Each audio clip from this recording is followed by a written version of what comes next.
Buenas tardes todos, amigos de OSC, ONG Sin Componenda. Bienvenidos al programa Tiro Certero, acá desde fuera los corruptos. Hoy tenemos el gran honor de contar con la presencia del doctor Omar Chejade. Es congresista, abogado de profesión y también fue procurador anticorrupción en su tiempo adecuado. Y queríamos empezar con la siguiente pregunta: ¿por qué está en un partido Alianza para el Progreso? Bueno, muchas gracias por la invitación a todos ustedes, a Sin Componendas, a Tiro Certero en la lucha contra la corrupción. Bueno, porque en primer lugar recibí una invitación de la dirigencia de Alianza para el Progreso, no solamente del presidente fundador, del señor César Acuña, sino también de la dirigencia en general. Ellos quieren hacer vida partidaria, quieren que el partido crezca. Cuando llegué al partido político encontré que este se manejaba de manera gerencial, que era un partido bien estructurado, que se apostaba por la juventud, que se apostaba por los cuadros partidarios y sobre todo por la formación de líderes políticos. En Alianza para el Progreso existe una notable escuela de política que forma a los cuadros partidarios. Me invitaron a que dé unas charlas, en primer lugar, unas conferencias sobre reforma política, sobre lucha contra la corrupción. Es evidente que tuvo acogida las charlas, seguí un poco adentrándome al partido hasta que en las reuniones, al ver un partido serio, un partido con propuestas, un partido que piensa en el país, sobre todo en el tema del sector educación, el sector salud, la reforma política, la lucha contra la corrupción, entre otros, acepté participar, digamos, en la nueva contienda y de paso me afilié al partido, porque yo en estos momentos soy afiliado al partido Alianza para el Progreso, tengo recién 3 o 4 meses de afiliado y estamos yendo, digamos, para cambiar un poco las estructuras del país que están tan anquilosadas lamentablemente. Somos los candidatos de la reforma política, de la reforma en salud, de la reforma en educación, de mejorar, repito, las estructuras que existen, y es por ello que nos decidimos apoyar este proyecto y participar en las elecciones del 26 de enero con la A de Alianza para el Progreso y en este caso con el número 1 encabezando la lista por Lima, ¿no? Bien. Hablando del tema de lucha contra la corrupción, sabemos que fue un procurador en el año 2005, 2008. Precisamente para ver los casos del fujimontesinismo. Sí. En aquella oportunidad, ¿cuál fue las posiciones de luchas o alternativas que quedó bien claro como consecuencia de tantos actos ilícitos ocurridos durante esa década? Mira, lamentablemente parte de la clase política dirigente aparentemente no entendió la lección, porque fue bastante claro de que después de una década de fujimontesinismo, de corrupción, de autoritarismo, de dictadura, de avasallamiento institucional, nosotros teníamos que salir adelante con un nuevo país. Nosotros hicimos desde la Procuraduría Anticorrupción durante 3 años todo lo que estaba a nuestro alcance para poder de alguna manera, digamos, combatir la corrupción que hubo muchas personas que habían delinquido que estuvieron presas, incluyendo Alberto Fujimori y Vladimiro Montesinos, ministros de Defensa, ministros del Interior, en general varios ministros y gente que colaboró con ese gobierno, empresarios que corrompieron al país, que se aprovecharon de todo ello, y hubieron cientos de personas en las cárceles y se recuperó mucho dinero que fue lamentablemente hurtado de las arcas fiscales justamente en ese gobierno. Entonces, la lucha judicial la hicimos bien, triunfamos desde la Procuraduría defendiendo al Estado, recuperando dinero, y el colofón de todo ello fue específicamente en cuanto también a mi trabajo el último año y medio, la extradición de Alberto Fujimori. Nosotros nos encargamos de extraditar a Alberto Fujimori de Chile al Perú. Fue una extradición que duró casi 2 años, extradición judicial, exitosa. Cuando todos pensábamos que nunca más iba a existir una mega corrupción de esa calaña, de ese tipo, enquistada desde el gobierno, y que ya los temas de corrupción macro, a gran escala, ya habían desaparecido porque se había dado una sanción y un ejemplo a todo el país y una sanción contra los responsables de esos delitos, nos encontramos después con otra mega corrupción estatal, tanto o mayor que la que ocurrió en la década del 90, en el caso Odebrecht y el cartel brasileño. Eso justamente quería hacer un cuadro comparativo, sobre todo de la percepción en la cual ha estado desde adentro mirando la corrupción, cómo se ha estructurado en los 90 y cómo fue estructurado posterior a ella. Y para decir verdaderamente la corrupción de la década del 90 fue la más grande de la historia, o ya lo superó con eso de hoy.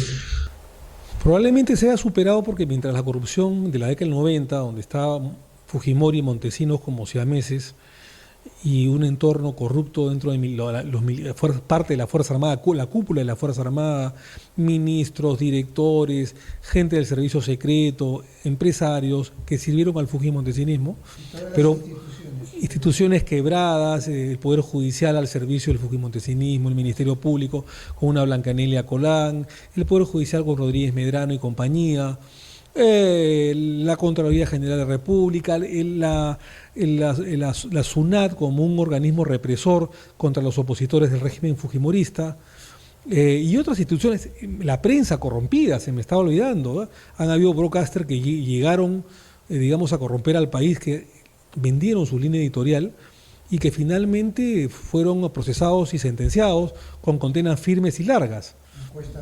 Encuestadoras también, que no es nada, digamos, novedoso ello. Pero mientras eso se dilucidó, se elaboró a través de una red criminal desde el poder, desde la cima del poder del Estado, dirigidos por la cabeza Fujimori y Montesinos, en este caso ha agarrado a varios gobiernos, la corrupción de Odebrecht y el cartel brasileño, a varios gobiernos del Perú, desde una especie de red criminal internacional que sobrepasaba, a diferencia del fujimontesinismo, las fronteras del Perú, que llegaba a Brasil, a otros países de Latinoamérica, corrompiendo a varios países, donde se llevaron miles de millones de dólares de ganancias ilícitas contra el país, contra el erario fiscal, contra los más pobres, y que definitivamente, tanto en cantidad como en lesividad en el daño, han ocasionado un forado peor del que se ocasionó en la década del 90 con Fujimori y Montesinos. Es decir, después de esa dura lección de la mega corrupción fujimontesinista de la década del 90, donde se sancionó ejemplarmente a los responsables, metiéndolos presos, incluido Fujimori, expresidente en la cárcel por primera vez, un expresidente en cárcel, bueno, luego de Leguía, pero Leguía fue por un tema político, ¿no?, en la década del 30. Con Fujimori fue un tema judicial, delitos comunes graves, incluyendo asesinatos, ¿no? Pensábamos que ya a partir de recuperar la democracia y caído el fujimontesinato, ya todo iba a caminar distinto en el país y que ya no iban a suceder los delitos de corrupción y megacorrupción. Pero no aprendimos nada. Es decir, finalmente lo que aconteció en el país es que la clase política dirigente en su gran mayoría no aprendió nada y volvió otro tipo de corrupción donde los tentáculos ya estaban, digamos, traspasando las fronteras, no solamente en Brasil o desde Brasil.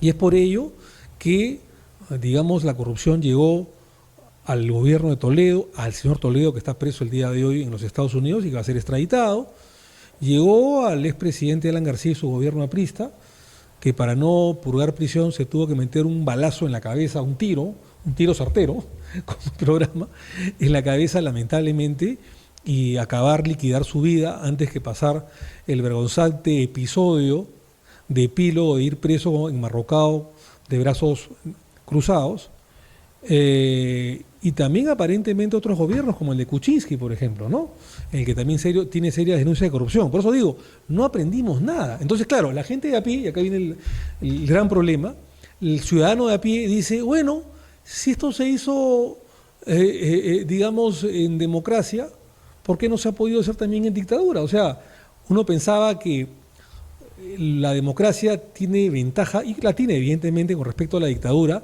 que hay controles, que hay medios de comunicación, que hay Contraloría Independiente, que hay Ministerio Público Independiente, pero fue lo mismo. El maquillaje es lo mismo. Así es. Cuando hay corrupción siempre se maquilla. Lo que pasa es que en democracia uno pensó que esto iba a cambiar, y no cambió. Siguiendo la secuencia histórica de la corrupción, usted ingresa en el gobierno de Humala y también hubo una propuesta muy simpática, muy sugestiva, donde la ciudadanía quedó encantada con el llamado de lucha contra la corrupción y terminó también siendo tan corrupto como los anteriores gobiernos. Yo diría que más, y es por eso de que yo, digamos, lo acompañé a Ollanta Humala durante 3 años y medio, y luego cuando ya los actos de corrupción empezaron a salir a flote, quien habla lo denunció, incluso escribiendo un libro, antes que acabe el gobierno, ojo, año y medio antes que acabe el gobierno, el último año incluso escribiendo un libro que se llama La Gran Usurpación, que fue el libro más vendido del 2016. Entonces, digamos, quien habla desde adentro se enfrentó al gobierno de Humala, se enfrentó al gobierno, digamos, del humalismo, digamos, usurpado incluso por la señora Heredia, y, digamos, García, Humala, Toledo, no tienen nada que envidiar a lo que hizo el señor Alberto Fujimori de malo. Entonces, por eso digo, la gente que ha quedado francamente decepcionada de la democracia, y eso es lo peor que ha podido acontecer, porque nosotros pensábamos, me incluyo, que recuperada la democracia y cayendo la dictadura autoritaria corrupta de Alberto Fujimori y Montesinos, con la democracia esto iba de alguna manera a aplacarse, iba a desaparecer, no digo del todo, pero en gran parte, y que el Perú iba a avanzar, por lo menos en haber derrotado la corrupción. Pero vemos que ningún presidente o ningún gobierno posterior a la caída de Fujimori, digamos, entendió ello, aprendió, salvo Paniagua, que fue un gobierno transitorio de 6 meses o 7 meses, porque Toledo fue tanto más corrupto que Fujimori. Y el gobierno de García y fundamentalmente de Humala fueron igual o más corruptos que el del propio Fujimori. Entonces la pregunta es, le han hecho tanto daño al país estos últimos gobiernos que han hecho de alguna manera, para algunos sectores duros, recuperar la fe en el fujimorismo. El fujimorismo que corrompió al país, que destruyó las instituciones democráticas, hicieron de alguna manera que resucite el fujimorismo. El día de hoy el fujimorismo, lesionado, apiedrado, desprestigiado como está evidentemente, todavía tiene un núcleo duro de por lo menos 15%, porque es la sociedad que está harta de todos los políticos. Porque también es una mala estrategia que un gobierno persiga a una persona por razones extrajudiciales y más por razones políticas, donde va a propiciar una reacción de la ciudadanía psicológicamente porque la están haciendo víctima, y al hacer víctima está dando una respuesta diferente, porque al fin y al cabo cada uno tiene su electorado y no se puede combatir si es que no se conoce ni el carácter del pueblo ni la psicología del pueblo para poder combatir en estos aspectos que se trata de lucha contra la corrupción.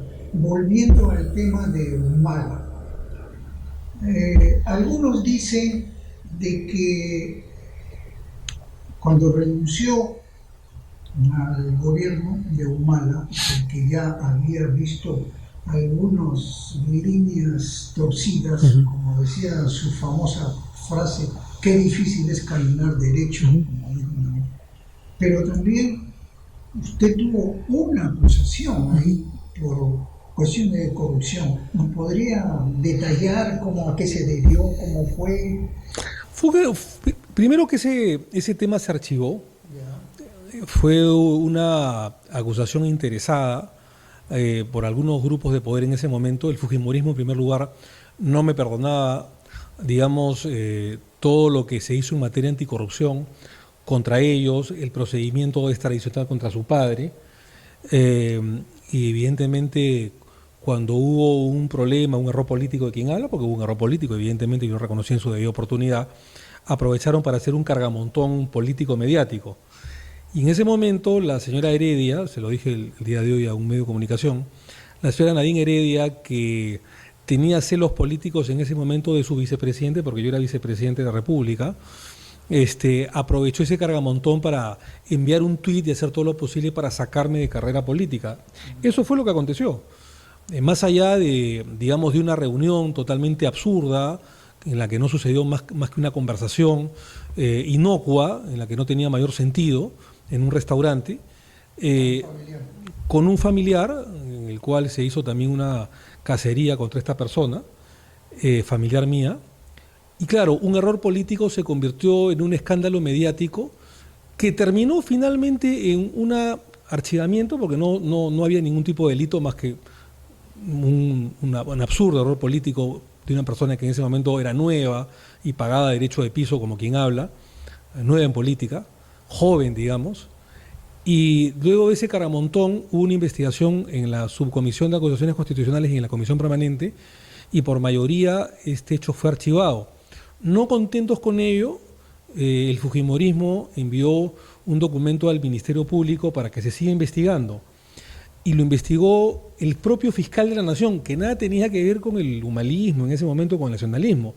Es más, era un fiscal que se dice, a mí no me consta, tenía simpatía con el aprismo, que en ese momento era adversario nuestro. Bueno, ese fiscal que aparentemente tenía rivalidad contra nosotros, fue el que investigó de pe a pa durante 8 o 9 meses el caso, y al no encontrar ningún indicio de responsabilidad penal ni nada, archivó la denuncia y archivó la investigación. Quien habla no solamente ha luchado contra la corrupción durante años, no solamente desde la Procuraduría, sino yo jamás he tenido un proceso penal, una demanda civil, ningún cuestionamiento de mi vida personal, judicial, a lo mejor una multa de tránsito, pero jamás yo he tenido un proceso penal abierto. Aquella vez, siendo casi agrupaciones de izquierda, se entiende que su mentalidad política estaba inclinada hacia la izquierda. Que ya en estos tiempos hablar de izquierda, derecha, de izquierda. Sí. ¿Y Alianza para el Progreso a qué representa? Alianza por el Progreso representa a un... Mira, a mí no me gusta hablar de tendencias derecha, izquierda, centro, ¿no? Porque son términos anacrónicos, ¿no? Yo creo que de aquí, a partir de esta elección, el tema no es derecha, centro o izquierda, sino de ir hacia adelante. Pero digamos, dentro del espectro de lo que se conoce derecha, centro, izquierda, Alianza para el Progreso vendría a ser un partido, un movimiento de centro popular, ¿no? Un partido que fomenta el emprendedurismo, fomenta, digamos, el éxito en los pequeños y medianos empresarios, en los emergentes del país, y que está de acuerdo con una economía social de mercado, una economía de libre mercado, que más allá de matices más, matices menos, en lo que se puede mejorar y tener un rostro humano a nuestra economía, esta ha funcionado.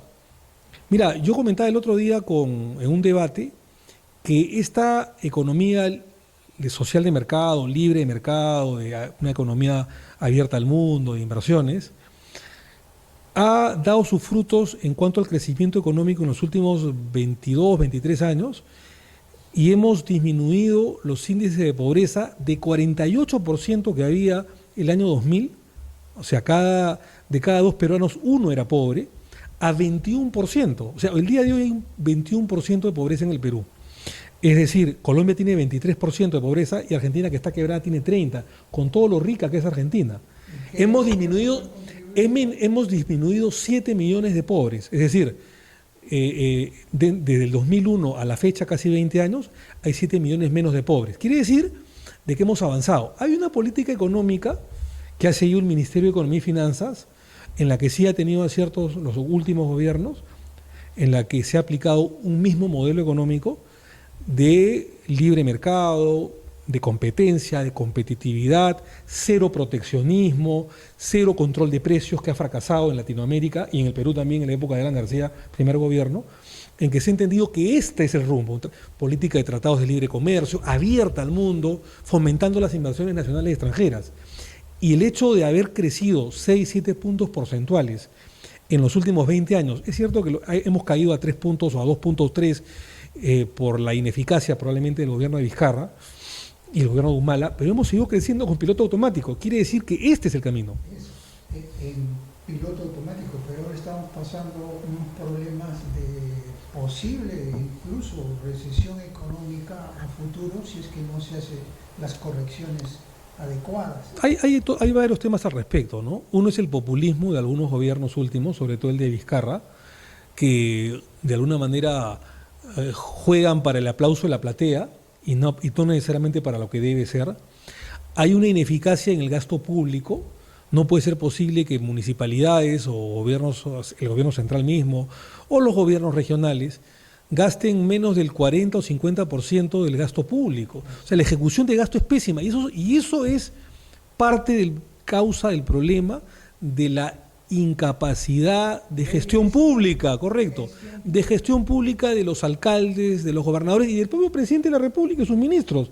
Al tener gobiernos y ministros mediocres, porque los tiene el señor Vizcarra, porque no quiere que lo paquen probablemente, lo que tiene como una consecuencia inmediata es que no saben utilizar el presupuesto y lo que mucha gente no sabe es que si tú utilizas el 50% del presupuesto que te dan a comienzo de año, tienes que devolver el otro 50% que no utilizaste. O sea, no es que te lo quedas y vas sumando lo que te van dando, no, tienes que devolverlo. Y el siguiente año ya te dan un nuevo presupuesto, según las necesidades y según el canon y los impuestos que se recaude. Hay un señor que es alcalde, me parece, de La Victoria, que es muy popular y que tiene buena intención de voto. Bueno, este señor apenas ha utilizado el 15% del presupuesto de obras para el distrito de La Victoria. O sea, el 85% del presupuesto no lo ha utilizado y está primero en las encuestas como mejor alcalde. Entonces, nosotros nos preguntamos qué está sucediendo, ¿no? O las encuestas están de cabeza o es que hay información por parte del público. Lo que pasa es que siempre se direccionan las encuestas. Los medios de comunicación son parte de un engranaje de actividades corruptivas y cuando hemos visto a través de tantos años, desde la década del 90, la participación de los medios de comunicación como cómplices de la corrupción existente con el gobierno de turno, no nos es ajeno ni nos llamaría la sorpresa de que sigamos nosotros manteniendo esa complicidad en la corrupción. ¿Qué opina de los medios de comunicación si son partícipes con la clase empresarial? El gran problema del país, los grandes males del Perú, que es corrupción, violencia, inseguridad ciudadana, es la falta de educación, es la falta de valores cívicos y es la falta también de valores cristianos. Y en ese aspecto, lamentablemente los últimos gobiernos en el Perú le han destinado entre el 2 al menos del 4% del presupuesto general de la República al sector educación. No hay valores, se han cambiado los cursos de la currícula escolar, por ejemplo, de la educación cívica, por ejemplo, del OBE, de la instrucción militar, entre otros cursos que te formaban, por lo menos en mi época o en tu época, nos formaban en valores cívicos, en valores ciudadanos. El día de hoy todo eso se ha perdido. No obstante que está inserto en la Constitución Política del Perú, porque tiene un valor axiológico que parece que lo desconocen totalmente. Y estamos en debates ridículos y tontos que antes no habían, que pueden ser debatibles, nadie está contra ellos, pero que no suman ni aportan a la viabilidad del país, a los grandes males del país, como por ejemplo el matrimonio igualitario o la unión civil. A eso, ¿no es cierto? Entonces, a eso vamos a entrar, pero quiero terminar. Entonces, has tocado la parte de la educación. O sea, entonces, no hay una educación verdadera. Deberíamos estar sobre el 8%, que era la idea de llegar al bicentenario, 8% del presupuesto general de la República al sector educación, y estamos por debajo del 4%. Entonces, en América Latina, digamos, los países de mejor educación como Uruguay o Chile, entre otros, o Colombia, supera el presupuesto general de la República 8% del sector de educación, y algunos llegan a los 2 dígitos, al 10. En el Perú estamos en el 3.7, 3.8, que es absolutamente insuficiente. Entonces, todo cuando se habla pues de la violencia en el Perú, la inseguridad ciudadana, por supuesto que lo hay, y hay que rebatirlos repotenciando a la policía, dotándoles de mejores equipos técnicos, de mejores sistemas de seguridad, de mejores sistemas de inteligencia, de mejores patrulleros, policía bien pagada, cosa que nada de eso existe. Y también se habla de aumentar las penas. Eso no ha sido ninguna solución. Nunca. La solución es atacar la causa, y la causa es la educación. Como hay una fractura social en el Perú, lamentablemente el ciudadano que está mal educado o la persona que de joven está mal educada y no tiene formación cívica, formación cultural, formación académica, valores, va a delinquir porque además ve actos de corrupción, ve actos de inmoralidad y va a repetir ello. Entonces, creo que el gran problema del país, aparte de la salud, es el sector educación. No nos distraigamos en temas que seguramente vende pues, a la agenda mediática y que vende seguramente a muchas personas, pero que no soluciona los grandes problemas del país. ¿Cómo nos vamos a distraer con ello? En el campo de la educación es muy importante y nunca voy a dejar de mencionar aquel enunciado muy antiguo que decía: si todo cambia y no cambia el hombre, nada habrá cambiado. Efectivamente, al dejar de lado la educación cívica, la propia historia, la geografía, premilitar y todos los aspectos éticos, morales, espirituales que en una formación educativa se da. Los resultados de PISA es consecuencia de esa mala educación. Correcto. En donde participan casi 80% de colegios públicos. Entonces lo que está salvando en parte son los colegios privados. Pero quiero entrar un poco a lo que es el marco de los valores, de la buena costumbre, las conductas. Recuerdo que cuando era congresista te presenté un proyecto contra la pornografía en Internet. Sí, claro. Tomamos conocimiento de nosotros porque la institución fue invitada también para ver esos aspectos. ¿Y por qué no se prosiguió? ¿Por qué se quedó? Se aprobó con parches. Lo explico. Un proyecto de ley que fue criticado Exacto. por gran parte de la clase política liberal, en la que no se quería respetar ningún tipo de valores, bajo pretexto de la libertad de prensa y la libertad de expresión. Se dijo que incluso yo quería amordazar a la prensa. Sí. Pero lo que se quería es que había ya una ley de protección al menor en cabinas de internet. Estamos hablando del año 2013 que presentó el proyecto. Sí. Entonces yo dije, bueno, está bien, en las cabinas de internet hay una ley de protección, digamos, sobre pornografía infantil y protección al menor. Pero ya en el 2013-2014 estaba cambiando para bien, la tecnología se estaba superando, entonces ya no necesitaba el niño, el joven o el adulto incluso ir a las cabinas de internet, porque incluso ya las cabinas de internet pasaron de moda y empezaron a quebrar y a desaparecer, porque cada uno ya en 2013-2014 empezaba a tener su tablet, el teléfono celular, la internet en el celular, el BlackBerry, etcétera, etcétera, etcétera. Por lo tanto, ya las cabinas de internet, que ahora quedan muy pocas, empezaron a desaparecer. Por lo tanto, la ley antigua ya era una ley anacrónica. Entonces, lo que quisimos nosotros es poner freno justamente al internet que llegara al tablet, al celular, al iPhone. ¿Por qué? Porque ya eran elementos más modernos que desterraban a las cabinas de internet. Y que esos teléfonos los cogían nuestros niños. Yo tengo un hijo de 2 años y medio y cada rato me pide el celular. Dice, papá, con el idioma de bebé que todavía tiene, y que algo se le puede entender, y me pide el celular. Y los niños son los primeros que aprenden más que uno mismo, porque a mí me ha agarrado la tecnología a los 25 años, a los 28 años. Al niño lo agarra desde que nace. Y al año y medio, 2 años, ya saben manejar los teléfonos, saben manejar el WhatsApp, el Internet, etcétera, etcétera, etcétera, hasta el WhatsApp. Entonces, claro, uno dice, un niño de 2, 3, 4 años empieza a agarrar el teléfono y lo maneja mejor que uno, con más rapidez, hasta mental y tecnológica y digital y de manos rápidas que ellos tienen los niños, porque son los que mejores absorben los conocimientos nuevos.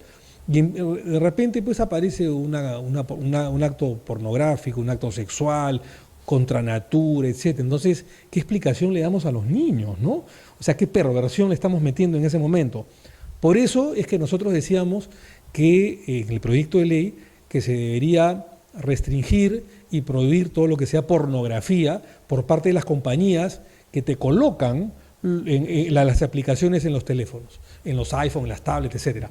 Y eso fue criticado, llegaron los famosos influencers que ya comenzaron a ver en ese momento, los famosos dueños de páginas web, los liberales, la comunidad LGTB saltó en el cuello, y al final hizo temblar a gran parte digamos, los actores, digamos, del legislativo, los miembros del legislativo.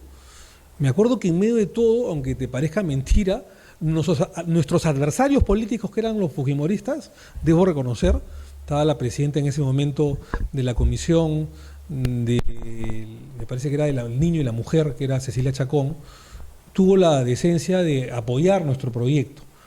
Pero hasta gran parte del nacionalismo no concordaba con nuestro propio proyecto de ley.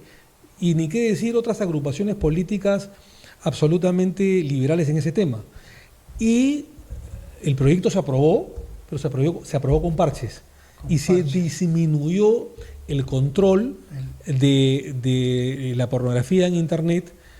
Se mejoró, se dio un paso, sí, es verdad, pero no fue lo ideal que nosotros proponíamos en el proyecto, ¿no? Bueno, siguiendo en esa... Nosotros recordamos claramente que cuando se cierran esas posibilidades de querer cambiar los valores estructurales, las crisis morales que ya se iba tejiendo en el país, como el proyecto que buscaba una buena intención, también aparece en el gobierno de Humala la mayor difusión de favorecimiento, píldoras del día siguiente, aborto terapéutico, LGTB, y todo eso no se conocía cuando ya participó en la izquierda. No. ¿Cómo operó entonces? ¿Cómo salió? Porque muchos dicen que la gran responsable de que en el país se haya introducido todo eso es Nadine Heredia. Sí, es verdad. Es verdad. A mí me gusta ser siempre frontal en esto. Fue ella. A ver, en primer lugar, yo no era un miembro de izquierda cuando fui invitado nada más por el nacionalismo, por Ollanta-Humala. Yo fui invitado por Humala porque en ese momento no solamente teníamos ideas de lucha anticorrupción en ese momento, teníamos cierto grado de amistad, sino que también era su abogado, defensor, durante 3 años, exitoso, y compartimos horas en las que hablábamos de los temas anticorrupción y la lucha contra el fujimorismo en esa época, y por eso me convocan. Yo era un hombre, y lo soy hasta el día de hoy, digamos, de centro, ¿no es cierto? Era y soy un técnico y conozco lo que es el sector justicia, la lucha anticorrupción.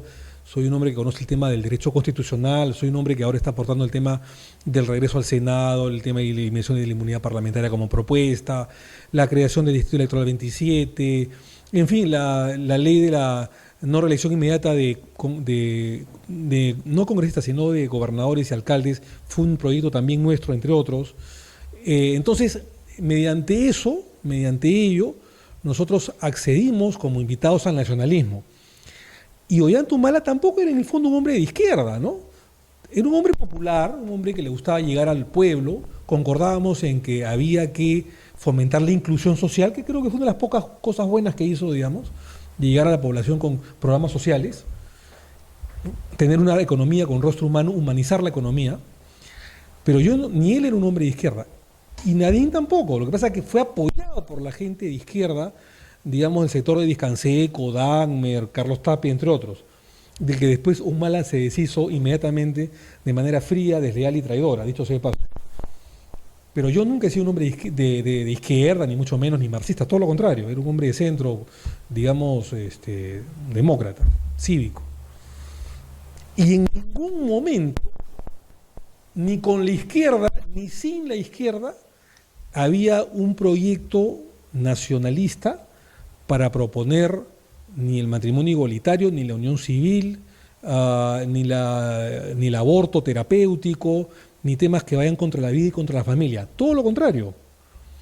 Es Nadine Heredia, lo puedo decir con certificación, que direccionaba a través del Ministerio de la Mujer y con las primeras ministras de la mujer todo lo que se denomina pues el día de hoy ideología de género, enfoque de género, aborto, todo lo que es la agenda del orden internacional, digamos, ¿no?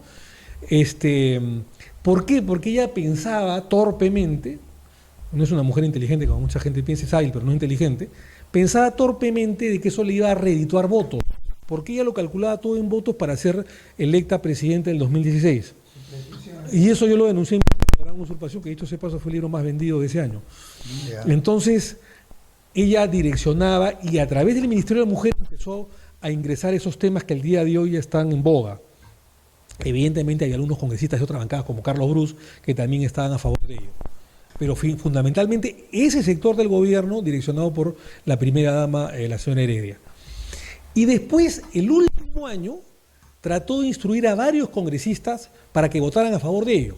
Yo me opuse y bueno, luego salí de la bancada, los denuncié por temas de corrupción, incluido agendas y la muerte de Fasabi por medio, un asesinato, y pasé a la oposición desde mi escaño, porque no me pasé ningún partido, no soy tránsfuga ni mucho menos, pero sí lo denuncié desde mi escaño, y jamás estuve de acuerdo con ellos y me opuse a esos proyectos. Al igual que muchos congresistas de provincia, sobre todo congresistas nacionalistas del sur o del centro-sur del Perú, que tampoco apoyaban esos proyectos. Obviamente que quedó parte de la bancada, la mitad de la bancada que sí, de manera obsecuente y obediente, apoyaba las directivas de Nadine Heredia. Pero la respuesta es sí. Ella, sin ningún tipo de consulta, haciendo caso omiso al proyecto nacionalista original, promovió los últimos 2 años y medio fundamentalmente todas estas propuestas que iban en contra de la moral, en contra de la vida, en contra de la familia, ¿no? ¿Se considera pro vida, pro familia? Soy pro vida, soy pro familia, no por un tema confesional, sino porque yo he sido, digamos, criado en colegios, digamos, conservadores, que siempre han apoyado la vida humana, la familia. Yo pienso que la familia es una institución indestructible del Estado. La familia está compuesto por un matrimonio que es entre un varón, y lo dice la Constitución, el Código Civil, los tratados de derechos humanos, que están, los convenios internacionales que están suscritos en el Pacto de San José, Costa Rica, de que el matrimonio está conformado entre la unión entre un varón y una mujer, porque el fin del matrimonio es la reproducción, la procreación humana. No puede haber procreación ni reproducción humana entre dos personas del mismo sexo. Entonces, eso está bastante claro, ¿no? También yo estoy en contra no solamente de la ideología de género, que lo quieren disfrazar de enfoque de género, que pervirtiendo a nuestros niños. Estoy en contra de la legalización de la droga, ¿no? Lo he dicho permanentemente, esa ha sido mi conducta, mi línea de conducta habitual, ¿no? Enfoque de género, ideología de género, creo que en una entrevista, el comercio. Le hicieron esa pregunta y no se quedó el señor Sagasti muy claro con la respuesta. Yo lo había dicho, ¿no? En la respuesta, ¿no? Si el enfoque de género es la igualdad del hombre con la mujer, si el enfoque de género es los mismos derechos un hombre que una mujer, estoy de acuerdo con el enfoque de género. Pero si el enfoque de género es lo que han tratado de meter en algunas currículas escolares, contrabandeando, que sería el enfoque de género, ideología de género, que no sería otra cosa que el niño, cuando tenga uso de razón, pueda discernir y elegir con qué sexo se queda, ¿no es cierto?, si es hombre o mujer, no porque lo que Dios ha dado, sino que ellos prefieren ser los hombres mujeres y las mujeres hombres, yo voy a estar en contra. Porque esa es la perversión más tremenda contra los niños en el país, en el mundo. Y no solamente por aspectos que siempre catalogan como son retrógrados, sino porque es de ciencia. Absolutamente cierto. Hay ciencia del siglo post, donde han combinado los norteamericanos que desde la concepción el ADN tiene un texto, un lenguaje que se interpreta automáticamente, donde no puede interpretar. Entonces, para nosotros, la atención a la ignorancia que existe en algunos y lógicamente la otra orilla no decimos nada porque ya están defendiendo sus camotes, que es la industria del aborto, que es una de las industrias de mayor cantidad de... Lo que pasa es que hay unas ONGs caviares que ya todo el mundo lo conoce. De esas estoy hablando. Así es, exactamente. Que están financiadas, ya sea por Soros, que vienen apoyos digamos, de afuera, de Europa, de la Fundación Soros, o de otros países que quieren socavar las estructuras morales, cívicas del país. Yo considero que una sociedad, el mismo Estado, que no defiende la vida, que no defiende la familia, es un Estado que está, una sociedad que está, digamos, dispuesta y vulnerable a fracasar, a hundirse. Entonces, ¿eso es lo que queremos? No. Evidentemente, vuelvo a reiterar, la constitución política del Estado, porque mis argumentaciones, más allá que yo tenga mis propia creencia y convicción religiosa, que sí la tengo, que es cristiana, evidentemente, pero más allá de eso, mis explicaciones y mis argumentaciones son jurídicas, son constitucionales, porque yo soy abogado, soy un hombre de leyes y creo que va a ser un buen abogado. La constitución política en su artículo 1 y su artículo 2 hablan de que el Estado defiende de manera prioritaria a la vida, al ser humano desde su concepción. Es decir, el Estado se ha preocupado de priorizar como el bien jurídico más protegido entre todos, la vida. Por encima incluso de la libertad, por encima incluso de la igualdad, por encima incluso de derechos como puede ser el elegir. Porque si no hay vida, no puede haber libertad. Si no hay vida, no puede haber, digamos, el derecho a elegir. Si no hay vida, no hay el resto de derechos. O sea, el derecho que está por encima de todos es la vida. Por eso es que el artículo 1 de la Constitución Política del Estado dice que la vida es prioritaria y está defendida a ultranza por la sociedad y el Estado. Y el derecho a su dignidad y el derecho a vivir desde su concepción, con los mismos goces, usos y derechos que una persona que ya ha nacido. Por lo tanto, es lo que te está diciendo, está prohibido el aborto. Se propugna la vida con dignidad y es evidente que se propugna el matrimonio y que el matrimonio es la unión entre un varón y una porque naturalmente crea familia al haber la procreación humana, es decir, a la reproducción con los hijos. Me pregunto, ¿personas del mismo sexo pueden tener procreación, puede haber reproducción humana? La respuesta es evidente, no, esto es imposible. Bueno, muchos dicen que podemos adoptar niños. Yo me pregunto, esa perversión de adoptar niños entre personas del mismo sexo, o sea, es el mundo al revés. Y la verdad que nosotros, como Partido Alianza para el Progreso, que somos pro vida, pro familia, no fanáticos, no extremistas, pero sí defensores de la vida, del matrimonio, no estamos dispuestos a no tolerar. Para terminar, entre las propuestas que quedaron inconclusas cuando participó como congresista en el gobierno de Humala y las nuevas que hoy se trata de proponer, ¿nos podría hablar detalladamente sí, qué cosas? Mira, quien más está encargado del plan de proyecto del Partido Alianza para el Progreso de lo que es la reforma política del Estado, ¿no? Y en la reforma política del Estado nosotros estamos llevando 4 o 5 propuestas bastante concretas, ¿no? La primera es la reinstauración del Senado de la República, la bicameralidad. Este Congreso unicameral ha fracasado y ha originado más gastos al Perú. Es decir, un Congreso natural en 5 años aprueba 800 leyes. Bicameral o unicameral, 800 leyes. De las 800 leyes, casi 300 son desaprobadas o observadas por el Poder Ejecutivo en el Congreso unicameral, porque no hay reflexión, porque no hay revisión de un ente superior, como es el Senado. En cambio, como el Senado de la República, reflexivo, académico, revisor, estadísticamente está comprobado de que solamente de las 800 leyes aprobadas por el Parlamento, solamente entre 25 a 30 son observadas. Es decir, el unicameralismo desaprueba 10 veces más las leyes que cuando hay una Cámara Revisora del Senado. Y eso es lo que origina más gasto, este unicameralismo fracasado. Más allá de que el Senado tiene una visión de Estado, una visión nacional, y el unicameralismo simplemente una visión regional. Entonces, por eso es que proponemos restauración del Senado, que no origina más gastos. Eso es una falsedad que tuvo el fujimorismo en algún momento, porque el Fujimori eliminó el Senado, y ya vemos que los congresos últimos han sido paupérrimos con este unicameralismo. Proponemos la eliminación del voto preferencial. Proponemos una lista cerrada porque evidentemente lo que se propone son meritocracias dentro de los partidos. el voto preferencial lo único que trae es la plutocracia, el que tiene más dinero puede acceder al Parlamento, ¿no? Proponemos la eliminación de la inmunidad parlamentaria.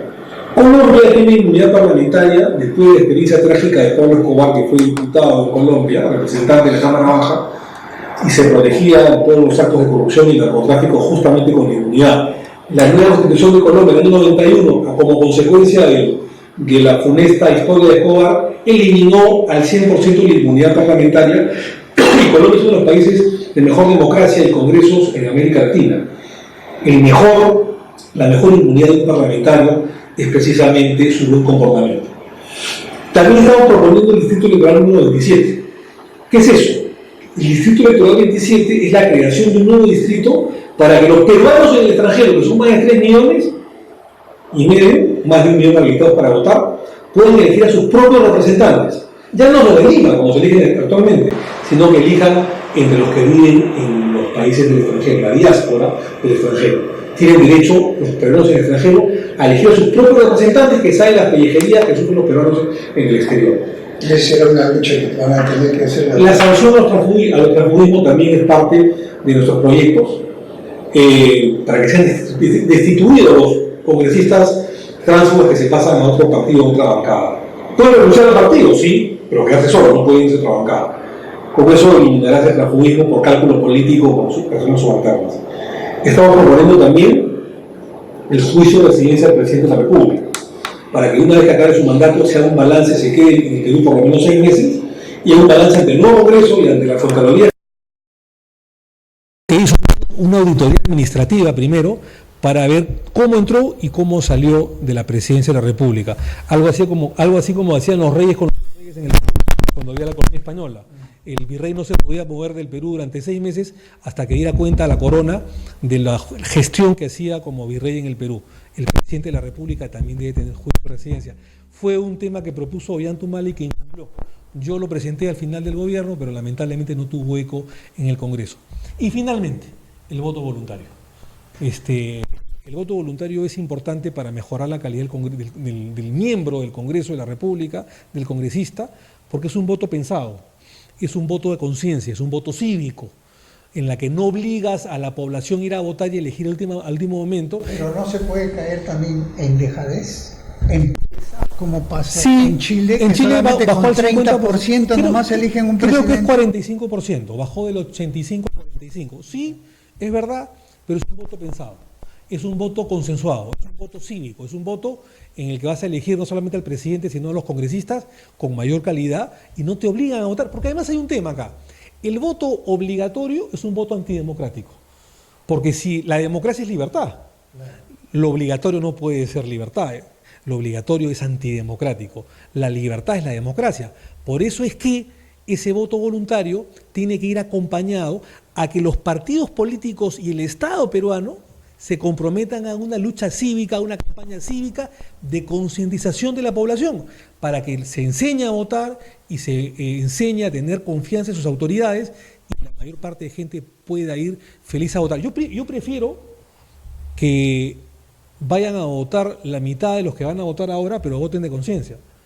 Prefiero antes que vaya a votar el 80 o el 90% y al final decidan su voto el último día sin saber con quién elegir y engañados por una cara bonita o una propuesta que es incorrecta, y al final de cuentas eliges lamentablemente este circo parlamentario que ha reinado en su gran mayoría en los últimos años, ¿no? Y después se arrepiente. Así es. Bueno, fue con nosotros Muchas gracias.